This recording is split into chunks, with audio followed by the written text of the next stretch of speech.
Aujourd'hui, mes amis, c'est l'histoire de Sarah. Au moment où notre amie Sarah nous raconte son histoire, elle a 21 ans. Elle, contrairement aux autres histoires qu'il y a sur la chaîne, elle n'est pas à l'université. Elle a choisi la voie professionnelle et je peux comprendre d'un côté. Oui, les études, c'est un petit peu chiant, je vais pas vous mentir. Moi, il me reste 1 année et demie de master et je vous avoue, j'ai hâte d'être à la fin. Donc, je la comprends tout à fait. Elle nous explique même qu'elle travaille dans la restauration, plus particulièrement en tant que serveuse, et c'est un métier qui la passionne. Elle rêve de faire ça depuis toute petite et c'est un petit peu comme son rêve. Moi, quand j'étais petit, mon rêve, c'était de devenir pilote d'avion. Malheureusement, je n'ai pas pu. Et elle, c'était de devenir serveuse et elle a réalisé son rêve. Donc, rien que pour ça, un très grand bravo à toi, Sarah. Elle nous explique que son job, elle l'adore. Vraiment, le contact avec les clients, c'est ce qu'elle préfère. Par contre, il y a un petit souci, c'est les horaires. Vous n'êtes pas sans savoir que dans le service, dans la cuisine ou dans la restauration en général, les horaires, ça pue un petit peu. Vous tapez des journées de dégénérés et le soir, vous finissez pas à 17h ou 18h, vous finissez dans les 23h minuit. Et encore, je dis ça, mais si ça se trouve, c'est encore plus tard. Donc pour faire en sorte d'avoir une vie professionnelle, une vie sociale et un petit peu de temps pour soi en même temps, c'est assez compliqué. Mais bon, heureusement, notre amie Sarah, elle gère ça comme une chef et ce qui l'aide beaucoup, c'est son groupe de potes. Un fameux jour, on est en octobre et Sarah se rend au travail. Une fois arrivée là-bas, elle se prépare, elle commence le service et à un moment, elle remarque une cliente un peu particulière. Et oui, cette cliente, c'est pas n'importe qui, c'est sa meilleure pote. Et la situation est assez drôle parce qu'en réalité, sa meilleure pote, elle est pas avec sa mère ou son père, elle est avec un gars. Plus tard, on apprendra en fait qu'elle était en date et que ça s'est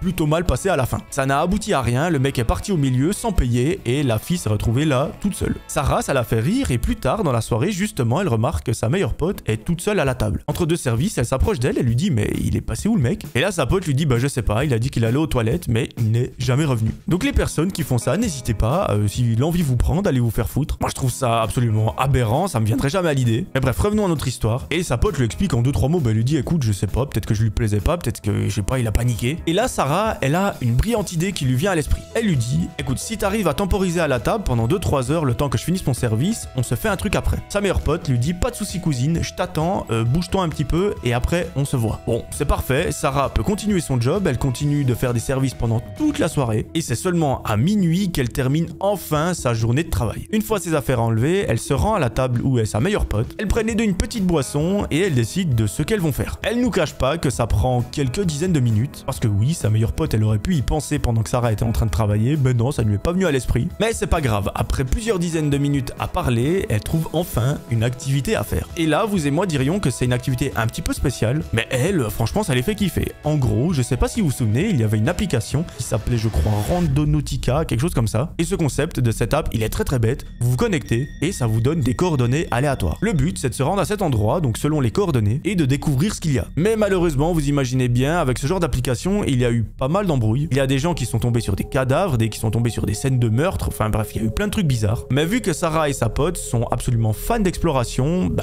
c'est juste parfait. Sarah sort son téléphone et elle télécharge Randonautica. Une fois tout installé, elles se rendent les deux sur l'application et elles génèrent des coordonnées aléatoires. Bon, à première vue, ça n'a pas l'air d'être très loin de là où elles se trouvent. Elles finissent leur boisson et elles se mettent en chemin. C'est 15 minutes à pied qui les séparent du restaurant jusqu'au lieu où elles doivent aller. Et à ce moment-là, imaginez qu'elles n'ont aucun équipement. Le mieux qu'elles ont sur elles, c'est le téléphone portable qui peut faire office de lampe de poche. Et encore, on ne voit pas 2 mètres devant soi. Bref, au bout d'une vingtaine de minutes de marche, Sarah nous raconte qu'elle arrive dans une sorte de petite forêt. En gros, il y a quelques arbres, mais après ça ressemble à un énorme champ. Bon, là, elles se disent, il y a rien, enfin, je veux dire, il y a 3 arbres qui se courent après, il n'y a pas grand chose à visiter. Elles décident de continuer un petit peu pour aller voir ce qui se passe dans le champ. Et là, au loin, elles voient une sorte de petite colline. Bon, là, elles se disent, vu qu'on a fait le déplacement, on va quand même aller voir de quoi il s'agit. Mais plus elles avancent vers cette colline, plus elles voient qu'il y a une sorte de petite porte. Ou du moins une entrée.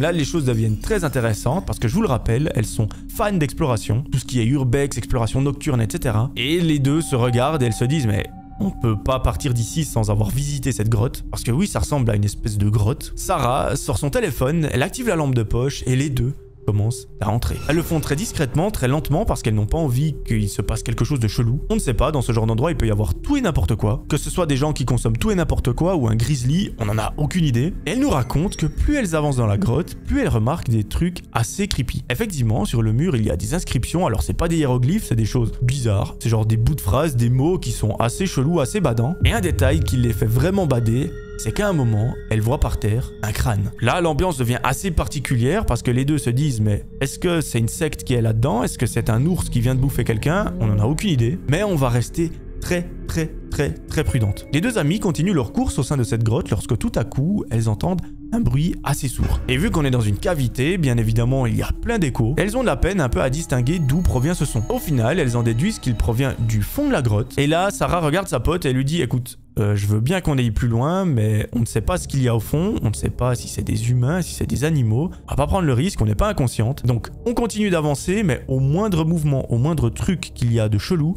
on se barre en courant. » Sa pote est d'accord avec elle, les deux amies continuent et vous allez voir la découverte qu'elles vont faire. Elle fait assez froid dans le dos. À un moment, tout est calme dans la grotte, on entend juste les pas des deux amies, lorsque soudain, Sarah entend une voix. Elle en entend une, puis deux, puis trois, puis quatre, puis plein de voix. Et là, elle regarde sa pote et les deux se disent en même temps, ces voix, elles ne proviennent pas du fond de la grotte, elles viennent de derrière nous. Et là, elles n'ont pas plus d'une minute pour réfléchir à ce qu'elles vont faire parce que bien évidemment, elles sont prises en sandwich. Enfin, pas en sandwich, mais en gros, au fond, c'est peut-être un cul-de-sac vu que c'est une grotte et derrière elles, à l'entrée, il y a des gens qui arrivent. Et elles se disent, vu les inscriptions qu'on a aperçues contre le mur, je sais pas qui sont ces gens, mais ça a l'air d'être un petit peu étrange. Ça peut même devenir dangereux, donc je sais pas. Qu'est-ce qu'on fait? Elles se posent quand même la question, mais elles savent très bien d'un côté qu'il y a deux possibilités. Soit elles retournent en arrière et elles croisent ces personnes, soit elles continuent dans la grotte, elles essayent de trouver une espèce de planque et dès que les gens ont passé, elles se taillent. C'est cette deuxième option qu'elles vont choisir. Elles décident de continuer dans la grotte en faisant très doucement pour que les gens ne s'aperçoivent pas de leur présence. Et à un moment, elles arrivent à ce qui semble être le fond de la grotte et là, elles voient plein de choses super cheloues. Que ce soit des sortes de couteaux, des bougies, des espèces d'ossements, elles ne sont pas du tout rassurées, mais sur le côté, elles aperçoivent une sorte d'entaille dans la roche. Bon là, de toute façon, elles se disent c'est notre seule option, on a probablement affaire à une secte, on va pas prendre le risque de faire je ne sais quoi. Allons nous cacher dans cette sorte de brèche, s'ils nous trouvent pas, tant mieux, on se barre en courant une fois qu'ils sont là,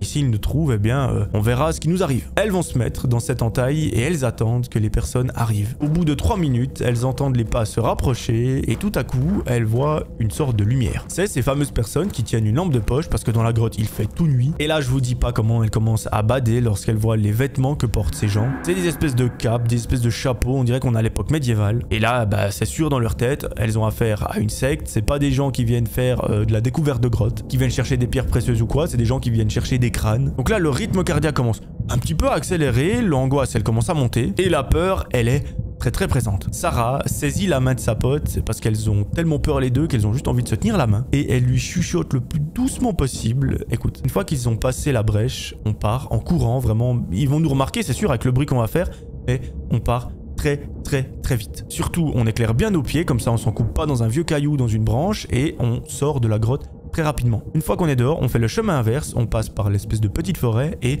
on se taille. Là, le rythme cardiaque augmente très fort, elles sont à deux doigts de faire un infarctus. Elles sortent de la brèche et se taillent en courant. Évidemment, à ce moment-là, toutes les personnes se retournent et elles se mettent à les pourchasser. Heureusement pour elles, Sarah et sa copine ont quelques dizaines de mètres d'avance, donc elles n'ont pas trop de soucis à se faire. Par contre, il faut veiller à ne pas s'encoubler ou à tomber parce que là, ça serait la fin. Arrivées à la sortie ou l'entrée de la grotte, les deux retrouvent enfin l'air libre, mais leur course n'est pas terminée, c'est là qu'elles doivent vraiment faire le plus gros sprint de leur vie. Heureusement, elles y arrivent, mais en jetant un coup d'œil derrière elles, Sarah remarque que les personnes sont toujours en train de les suivre. Une fois la forêt passée, elle se retrouve dans une rue, et là, Sarah, elle a le très bon réflexe, elle se dit, je connais parfaitement cet endroit, je sais comment sont les rues. Il y en a une qui est très petite et elle part dans tous les sens. On va aller là-dedans, on va partir dans un sens et normalement, ils ne devraient pas nous trouver. C'est ce qu'elles font, elles arrivent dans cette rue et elles décident de se cacher. Là, elles attendent 30 minutes, histoire d'être sûres que ces personnes ne les ont pas suivies. Et bien heureusement pour elles, leur plan a marché. Elles parviennent à rentrer à la maison saine et sauve, Sarah se rend chez sa meilleure pote, parce que oui, elles sont tellement choquées, elles ont tellement peur qu'elles décident de rester ensemble. Et une fois chez la meilleure pote, elles décident de ne pas aller se coucher tout de suite, mais de prendre l'ordinateur et de trouver des réponses. Qui sont ces gens? Quelle est cette grotte? À quoi elle sert? Est-ce que des personnes sont déjà allées dedans? Qu'est-ce qu'ils ont vu? Et après un petit temps de recherche, elles arrivent sur un forum, et là,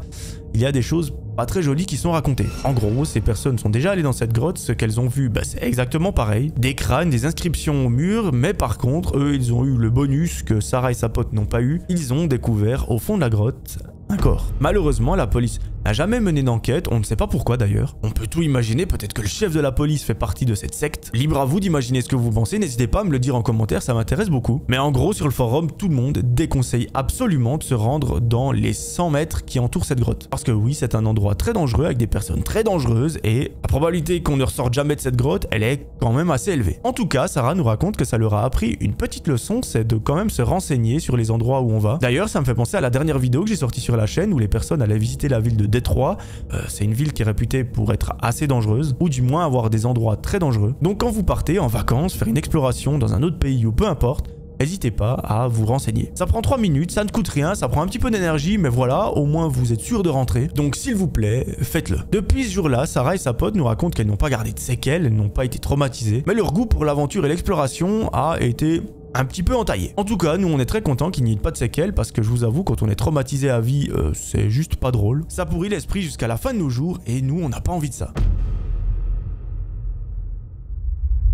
Aujourd'hui, mes amis, c'est l'histoire de Sandra. Au moment où tout ça se passe, on est avec Sandra en France, elle termine l'université et je pense que vous le savez, l'université c'est quelque chose qui demande quand même un rythme de travail assez soutenu, qui demande d'être sérieux. Il y a beaucoup de travaux à rendre, il y a beaucoup d'examens à préparer, bref, c'est quand même assez conséquent et c'est totalement compréhensible qu'à la fin des études, on veuille faire une petite pause de quelques mois. Alors pour certains, ça se traduit à ne rien faire chez eux, à jouer à des jeux vidéo. Pour d'autres, c'est des voyages et notre amie Sandra, c'est cette deuxième option qu'elle va choisir. Et oui, elle a envie de voyager, elle a envie de décompresser, de se vider la tête, de s'aérer l'esprit. Et d'ailleurs, ce n'est pas la seule. Dans la même université qu'elle, mais pas dans la même classe, elle a sa meilleure amie. Et bingo, les deux sont censés terminer en même temps. Mais avant, je vous mens pas, il y a le boss final, les examens de dernière année. Et ça, généralement, c'est pas la chose la plus rassurante. Mais bon, notre amie Sandra et sa pote, elle nous explique qu'en fait, elles ont tout réussi du premier coup, donc on les félicite. Bon, maintenant que les examens sont terminés et que le travail de fin d'études est rendu, nos deux amies sont libres et elles peuvent enfin prévoir leur voyage. Elles ont absolument tout le temps de le faire parce que vous le savez probablement, mais les vacances à l'université, surtout en été, elles sont assez longues. En tout cas, en Suisse, on termine, je crois, début juin ou fin juin et on recommence fin septembre, donc il y a presque 3 mois. Un fameux soir, Sandra décide d'envoyer un message à sa pote pour savoir s'il veut passer à la maison pour qu'elle puisse regarder ce fameux voyage. L'idée, c'est qu'à la fin de cette soirée, les deux aient leur ticket d'avion et leur hôtel. 2-3 activités à faire par-ci par-là et elles seront hyper heureuses. Elle prend donc son téléphone, elle écrit le message et elle attend quelques minutes. Au bout d'à peine quelques secondes, à croire que sa pote était sur son téléphone à ce moment-là, elle reçoit une réponse positive. 1 heure plus tard, une personne sonne à la porte et je vous laisse deviner de qui il s'agit. Bien évidemment, c'est la pote de Sandra. Celle-ci entre, enlève ses chaussures et les deux se posent sur le canapé. Sandra lui sert un petit verre, elle monte dans sa chambre chercher son ordinateur portable et les deux commencent par réserver l'avion. Mais là, une question se pose. On veut voyager, mais où? Alors les deux arrivent très vite à prendre la décision parce qu'effectivement, depuis plusieurs années, elles veulent visiter les États-Unis. C'est un rêve qu'elles ont depuis toute petite, elles n'ont jamais eu l'occasion de le réaliser, donc pourquoi pas aujourd'hui? Ça coûte un petit peu plus cher que si on allait à Majorque, mais franchement, pourquoi pas? Mais là, il y a encore une autre question. Les États-Unis, c'est énorme. Dans quelle ville est-ce qu'on se rend? Bon, les deux vont prendre une décision basée sur un truc assez spécial. Effectivement, Sandra est une très grande fan de Netflix et de ses séries. Et elle nous explique qu'elle a une série favorite qui se passe dans la ville de Détroit. Moi qui ne regarde aucune série, n'hésitez pas à me dire dans les commentaires si vous savez de laquelle elle parle, parce que malheureusement elle ne le précise pas. Et du coup, bah voilà, elle dit ça à sa pote, elle dit écoute, moi j'ai cette série, elle se passe dans Détroit, franchement ça a l'air d'être une ville incroyable, est-ce que ça te dirait qu'on aille là-bas? Sa pote, elle connaît les États-Unis, mais elle connaît Miami, San Francisco et New York, et du coup elle connaît pas trop. Elle accepte, elle dit je te fais complètement confiance, vraiment. Moi, tant que je suis avec toi et qu'on s'amuse, ça me va. Et parfait, elles arrivent à se mettre d'accord très rapidement. Elles réservent un vol qui aura lieu dans 2 semaines. Et maintenant qu'elles ont leur ticket, il faut réserver l'hôtel. Bon, elles nous avouent que l'hôtel, ça coûte assez cher, surtout aux États-Unis. Donc, vu qu'elles viennent de dépenser à peu près 1000 balles chacune pour des tickets d'avion, elles vont peut-être prendre quelque chose un petit peu moins cher. C'est exactement ce qu'elles font. Elles se disent, vas-y, on va louer un Airbnb, on va être tranquille chez nous. Ce sera pas le grand luxe, mais au moins, on va profiter. On reste des étudiantes, on travaille pas à côté, donc mettre déjà 1000 balles dans l'avion, c'est quand même assez aberrant. Donc l'hôtel, on va pas faire les folles. Au bout d'1 heure, à chercher une maison pas trop craignos, elles en trouvent une qui correspond complètement à leurs attentes. Elles sortent la carte bleue et elles la réservent. Voilà, en à peine 1h30, le voyage aux États-Unis à Détroit est complètement réservé. Alors pour le coup, elles ont été bien efficaces. Et les deux se disent, bah écoute, on va pas s'arrêter là, je te propose qu'on commande des pizzas, qu'on mange ensemble. On se pose devant Netflix, on regarde un petit film et ensuite tu peux même rester dormir à la maison. Parfait, c'est exactement ce qu'il se passe. Elles commandent des pizzas, les deux passent leur meilleure vie devant Netflix et vers 2-3 heures du matin, elles vont se coucher. L'histoire recommence 2 semaines après, le fameux jour où les deux amis partent en vacances. Sandra nous explique qu'elle va prendre la voiture de ses parents pour aller chercher sa pote à la maison et se rendre à l'aéroport. C'est ce qu'elle fait, au bout d'une dizaine de minutes, elle arrive devant chez elle, elle klaxonne et sa pote sort en courant avec sa valise, ses lunettes de soleil et elle est trop heureuse. Bon, bah parfait, le voyage n'a plus qu'à commencer, les deux se mettent en route en direction de l'aéroport. Elles arrivent, elles font les check-in et elles embarquent dans l'avion. Le trajet se passe à merveille et au bout de plusieurs heures qui paraissent être très longues, nos deux stars arrive à Détroit. Bien évidemment, je pense que si vous regardez des séries et que même vous êtes déjà allé aux États-Unis, vous savez que ce pays-là, il y a tout qui est dans la démesure, que ce soit les bâtiments, les menus au McDo ou même les boissons. D'ailleurs, pour y être déjà allé, je ne sais pas si vous le savez, mais dans les restaurants, lorsque vous buvez votre boisson, lorsque vous la terminez, il y a quelqu'un qui vient et qui vous en remet. Donc imaginez, vous prenez un coca qui est bien sucré, je pense que dans la soirée, vous avez bu 3 litres. Bon, niveau santé, c'est pas forcément le mieux. Voilà, c'était une petite anecdote. Si vous en voulez plus, n'hésitez pas à me le dire en commentaire et je vous en raconterai. Nos amis arrivent à l'aéroport. Après, il faut quand même récupérer les valises et ça prend un certain temps. Mais une fois qu'elles les ont entre leurs mains, elles prennent un taxi pour se rendre à la maison qu'elles ont louée. La ville est magnifique, mais tout à coup, Sandra remarque que le chauffeur s'engage dans des endroits assez chelous. Alors, les images qu'on voit des États-Unis, généralement, c'est ce qu'on appelle le American Dream. C'est là où on a tous les buildings, on a toute la richesse. Mais faut pas oublier que généralement, lorsque l'on a de la richesse d'un côté, on a de la pauvreté de l'autre. Et aux États-Unis, la différence entre ces deux classes sociales, elle est très prononcée. D'un côté, on est très riche et de l'autre, on est très pauvre. Donc Sandra, là, elle regarde, elle dit à sa pote, mais gros, je sais pas dans quelle rue on est en train d'aller, mais c'est pas la chose la plus rassurante. Et sa pote lui dit, couse, on est probablement obligé de passer par là pour se rendre à la maison, il y a peut-être pas d'autre chemin. On est avec un mec local, donc il va rien nous arriver. Et les deux sont très étonnés lorsque le taxi s'arrête et dit, voilà votre maison, ça fera 40 $. Là, Sandra et sa pote regardent par la fenêtre, elles voient effectivement la maison, mais elles disent, petite question, est-ce qu'on risque quelque chose dans cette rue? Et le taxi répond non, faites juste attention à ne pas exposer trop de richesses, que ce soit des belles montres ou même des boucles d'oreilles ou votre téléphone portable ou peu importe. Alors il ne va probablement rien vous arriver, c'est juste des mesures de précaution, mais faites quand même attention. C'est pas la chose la plus rassurante qu'il existe sur Terre. Les deux amis, voilà, elles passent à travers ça, elle sort du taxi, elle lui donne ses 40 $, elles prennent leur valise et elles vont dans la maison. La maison, elle était belle sur les photos, elle était en bon état, là je vous le cache pas, elle est pas en bon état, elle est moins belle que sur les photos. Après tout, elles n'ont pas l'intention d'y rester très longtemps, elles vont faire leurs vacances ici, mais je veux dire la journée, elles vont aller marcher, elles vont aller se promener, visiter des lieux, elles vont pas rester dans la maison sur le canapé à regarder Netflix. Donc ça les dérange pas et ça passe. Elles prennent un petit moment pour installer leurs affaires, pour défaire leurs valises. Et ce qui est marrant, c'est que dans la maison, il y a 2 chambres à coucher. Mais les deux, lorsqu'elles voient les 2 chambres à coucher, elles se regardent et elles pensent exactement à la même chose. Elles se disent en même temps, c'est mort, on dort les deux dans le même lit, j'ai pas envie d'être seul dans une chambre, dans cette baraque, dans cette rue. Et je pense qu'effectivement, c'est la meilleure chose à faire dans ce cas-là, ça peut rassurer de dormir avec sa pote lorsqu'on est dans une telle situation. Bon, au bout d'une petite heure, les deux ont défait leurs valises, elles sont prêtes, elles sont installées. Elles regardent un petit peu sur internet ce qu'il y a à faire, parce qu'en fait, là, elles se rendent compte en fait de leur bêtise, c'est qu'elles n'ont pas préparé le voyage. Et si elles avaient préparé ne serait-ce qu'un instant le voyage, tout ça ne serait probablement pas arrivé. Et oui, elles auraient tapé Détroit activités sur Google et elles se seraient très vite rendu compte que Détroit, en réalité, c'est la 2e ville la plus dangereuse des États-Unis. Dangereuse dans le sens où le taux de criminalité est le plus élevé. Bon, malheureusement, elles ne tombent pas sur ce genre d'informations sur internet, elles regardent plutôt les bars ou les boîtes ou peu importe. Et ça tombe bien parce que dans la rue où se situe leur maison, il y a une sorte de boîte de nuit bar et elles se disent bah pourquoi pas aller faire un tour là-bas. En fait, elles, dans leur tête, elles imaginent vraiment l'Amérique comme la jet set, la richesse et tout ce qui va avec, mais elles en oublient le côté qui est complètement pauvre. Et vous allez voir, ça va leur jouer des tours. On est en fin d'après-midi, les deux se mettent en robe de soirée, elles se mettent vraiment sur leur 31 et elles décident de réserver un Uber. Une vingtaine de minutes après, celui-ci arrive, les deux montent dans la voiture et elle lui indique l'adresse. Heureusement, ça a une dizaine de minutes seulement, mais elles voulaient pas faire le trajet à pied parce que voilà, ce qu'elles ont entendu sur la ville, c'est pas très rassurant. Le mec les dépose devant la boîte et les deux s'y introduisent. À l'intérieur, c'est pas vraiment ce qu'elle pensait, c'est pas vraiment les boîtes qu'on voit à la télévision ou sur les réseaux sociaux, c'est plutôt une sorte de boîte où c'est un peu craignos. Mais bon, là, elles se disent, on est peut-être en train de trop juger sur l'aspect des gens, on est peut-être en train de juger sur le fait que ils sont pas riches. Mais ce n'est pas parce qu'on n'est pas riche qu'on est une mauvaise personne. Pas du tout. Elles décident de rester à l'intérieur, d'aller chercher quelque chose à boire. Et finalement, tout se passe plutôt bien. Les deux arrivent tant bien que mal à s'amuser. Au début, c'était pas évident parce que les regards étaient assez insistants, les gens étaient un peu chelous. Mais finalement, elles ont trouvé un groupe de jeunes qui venaient d'Angleterre et elles se sont bien entendues avec. Jusqu'à 4 h du matin, les deux amies dansent comme des malades. Elles passent la meilleure soirée de leur vie, vraiment. Elles pensaient pas du tout que ça allait arriver, mais finalement, oui, ça s'est réalisé. Et vers 4 h du matin, sa pote regarde son téléphone et elle se dit, bon, gros, pas te mentir, on a fait quelques heures d'avion avant, je suis un peu claqué, est-ce qu'on ne rentrerait pas à la maison? Si tu veux, on revient demain soir, on revient après-demain soir, on revient tous les soirs et y a pas de souci, mais là j'ai envie de dormir. Pour Sandra, y a pas de souci, elle sort de la boîte de nuit et là elle se pose une question, elle se dit, mais Comment est-ce qu'on va rentrer? Sa pote suggère de faire comme à l'aller, d'appeler un Uber, mais malheureusement, aucun chauffeur n'est disponible pour venir les chercher avant 20 minutes. Là, nos deux amies se posent une question. Elles se disent, bon, Uber, c'est un petit peu moins cher que les taxis, on n'a pas envie de payer une fortune en taxi non plus, on va pas en appeler. À l'aller, on a vu que la boîte de nuit se situe pas très loin de notre maison, donc on pourrait théoriquement faire le trajet à pied. Et là, malheureusement, vu que nos deux ont un petit peu bu, ben vous savez, quand on a bu, généralement, on est un petit peu plus euphorique, etc.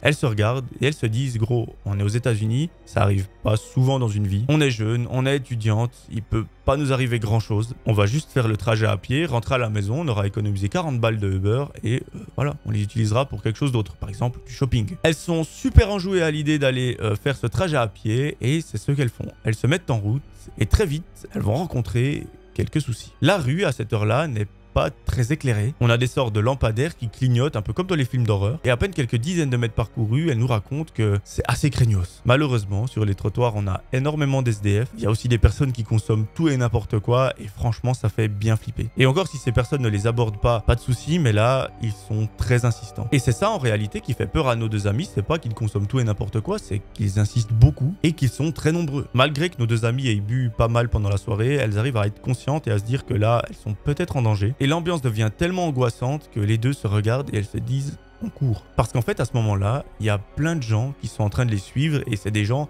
on dirait un petit peu des zombies. Donc imaginez nos deux amis en pleine rue à Détroit la nuit, ils sortent de boîte.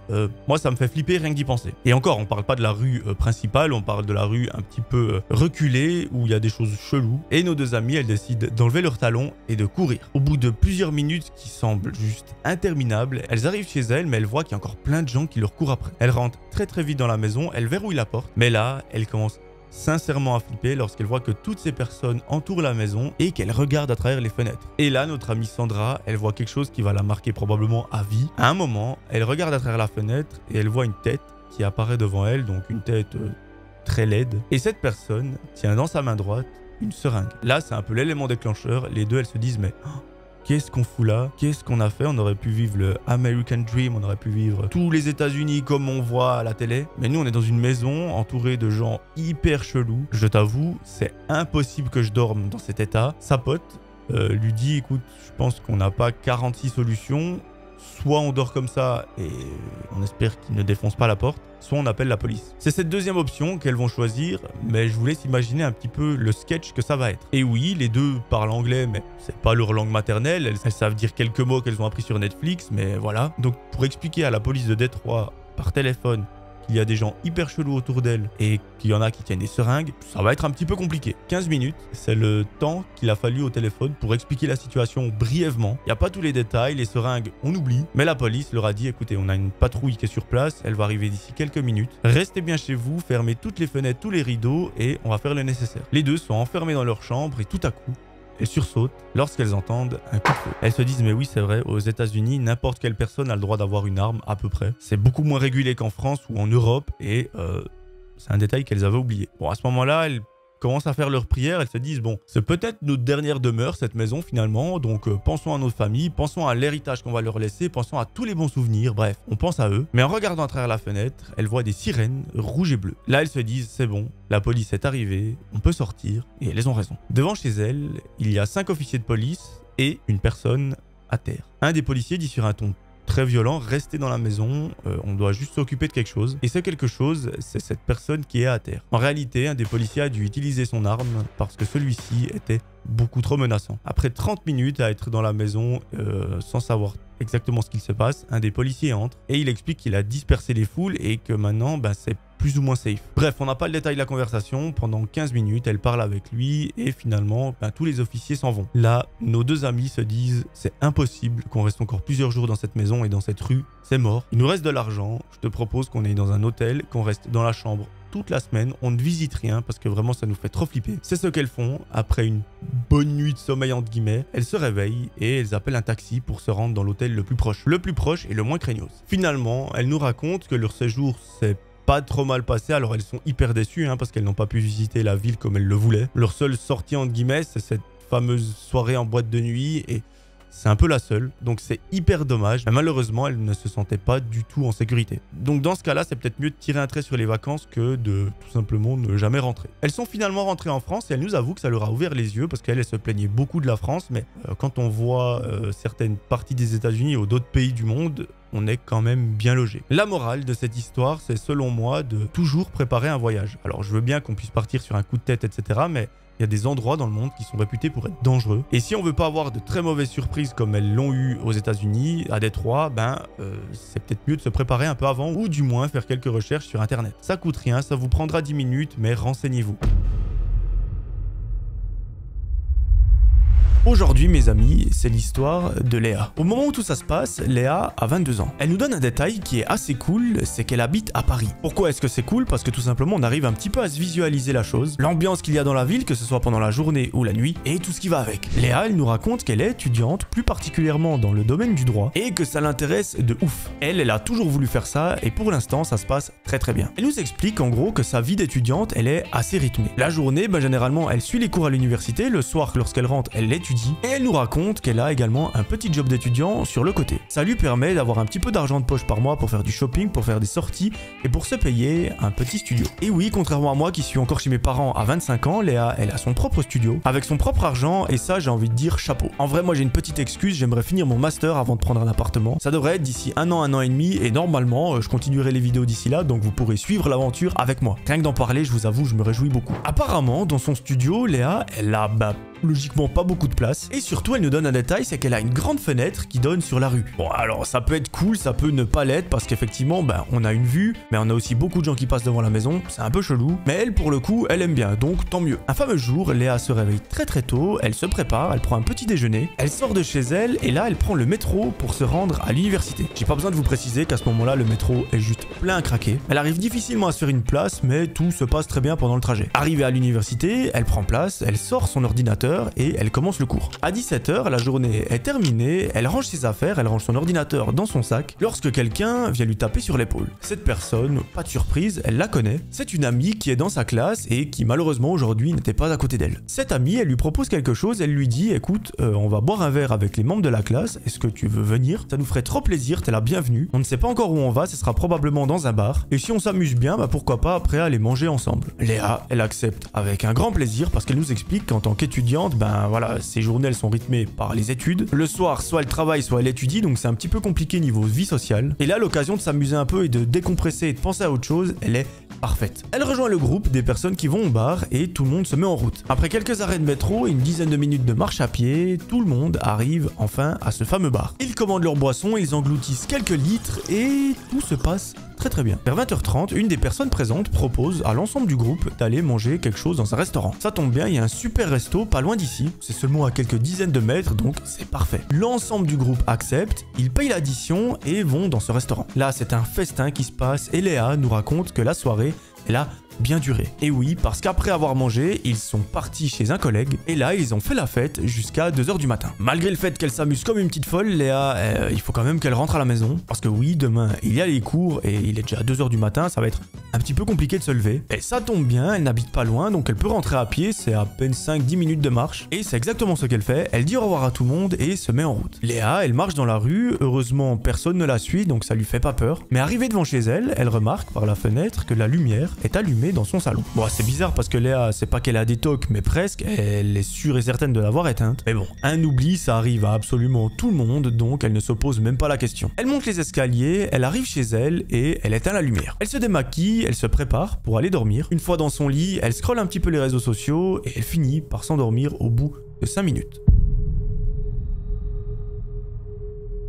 Le lendemain matin, le réveil est plus ou moins compliqué, mais elle arrive à se lever et à être à l'heure à l'université. Donc j'ai envie de dire c'est imperfect. La journée se passe très bien, elle apprend plein de nouvelles choses, elle voit ses potes, que demander de plus? Sauf que à nouveau, lorsqu'elle range ses affaires, une personne vient lui demander si elle veut aller boire un verre. Léa, elle se dit ça fait un petit peu beaucoup 2 soirs de suite, mais vas-y, pourquoi pas, on n'a qu'une vie d'étudiante, voilà.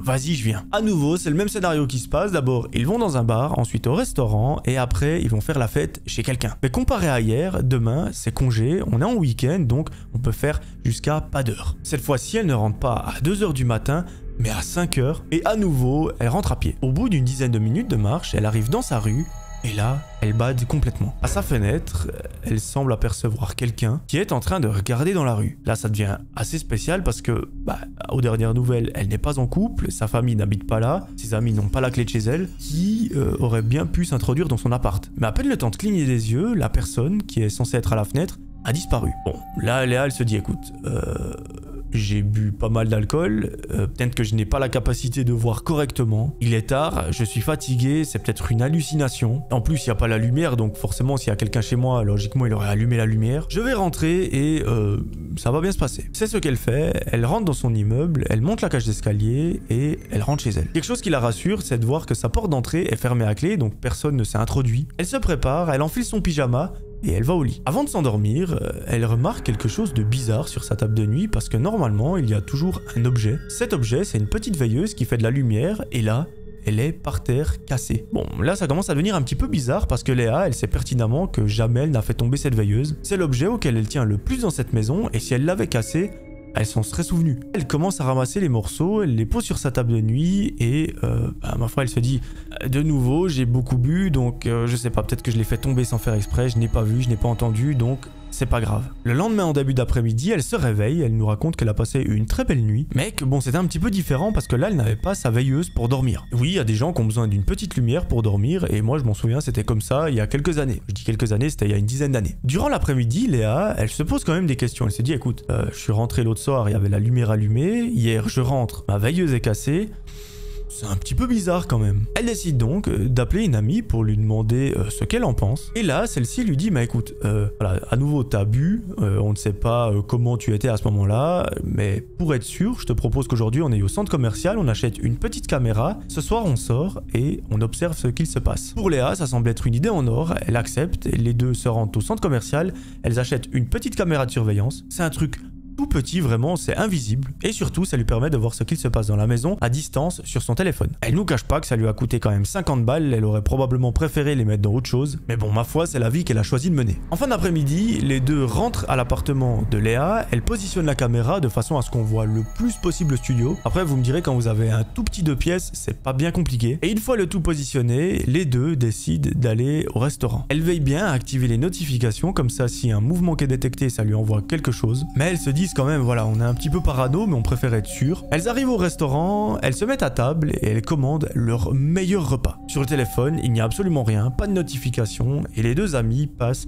une très belle soirée. Vers minuit, elles sortent du restaurant et son amie dit « Est-ce qu'on irait pas voir quand même les enregistrements de la caméra pour voir si vraiment il n'y a rien ?» Elles se posent à un endroit, sortent le téléphone et ouvrent l'application. Là, elles vont dans les enregistrements vidéo parce que oui, la caméra enregistre en continu et les deux commencent à énormément paniquer lorsqu'elles voient que sur l'enregistrement, une personne est présente dans le salon. Cette personne, on arrive bien à la distinguer et Léa sait exactement qui c'est. Elle nous explique qu'il s'agit d'une personne qui habite dans le même immeuble et c'est pas n'importe qui, c'est le concierge. Et oui, celui-ci a le double des clés de tout l'immeuble. Et là, elle est juste écœurée et apeurée de le voir présent dans son salon, debout, à fixer la fenêtre. Et je vous cache pas, au moment où elle voit ça, les deux deviennent toutes blanches. Elles sont à 2 doigts de s'évanouir. Léa, elle tremble, elle pleure et elle dit à sa pote, mais je ne peux juste pas rentrer à la maison comme ça, il faut que tu m'héberges. Juste qu'on appelle la police pour qu'ils aient intercepté ce mec parce que c'est hors de question que je sois dans un appart où lui peut rentrer quand il veut. Je ne sais pas pourquoi il est chez moi, ce qu'il veut, quelles sont ses intentions. J'imagine que s'il regarde par la fenêtre, c'est pour me voir arriver. Je peux pas imaginer la suite. S'il te plaît, est-ce que je peux venir dormir chez toi? Sa pote accepte, bien évidemment. Elle commande un taxi et pendant ce temps, elles appellent la police. Au téléphone, elles expliquent tout ce qui est en train de se passer, comme quoi elles ont vu un homme dans le salon de Léa, qui n'est pas censé être là, qu'il s'agit du concierge, et la police envoie une patrouille. Pendant ce temps, les deux rentrent à la maison et pendant le trajet, tout se passe bien. À un moment, Léa reçoit un téléphone, c'est la police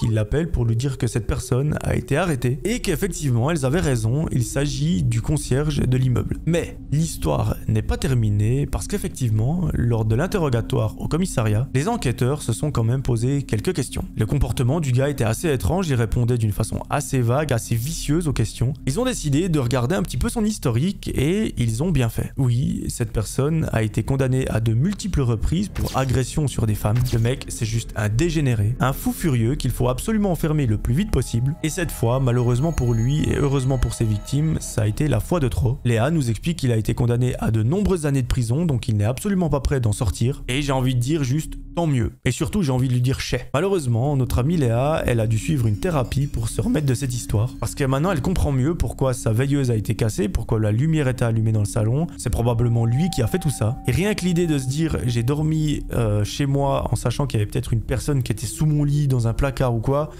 je ne préfère pas l'imaginer. Et moi non plus d'ailleurs. Au moins, moi ce qui est bien, c'est qu'il peut y avoir personne sous mon lit vu que c'est un matelas qui est par terre. Donc il n'y a pas de problème. Voilà, c'est la fin de cette histoire. J'espère qu'elle vous aura plu. Morale, si vous voyez quelque chose d'anormal chez vous, posez directement une caméra. Ça apportera certainement beaucoup de réponses. Voilà, moi je crois que je vous ai tout dit. Je vous remercie beaucoup d'avoir regardé cette vidéo. N'hésitez pas à me dire ce que vous en avez pensé en commentaire. Venez me suivre sur Instagram. Il y a une belle annonce qui arrive dans des prochains jours. Moi je vous retrouve très vite pour une nouvelle vidéo. D'ici là, j'aimerais que vous preniez soin de vous. C'était Melvin. Ciao tout le monde.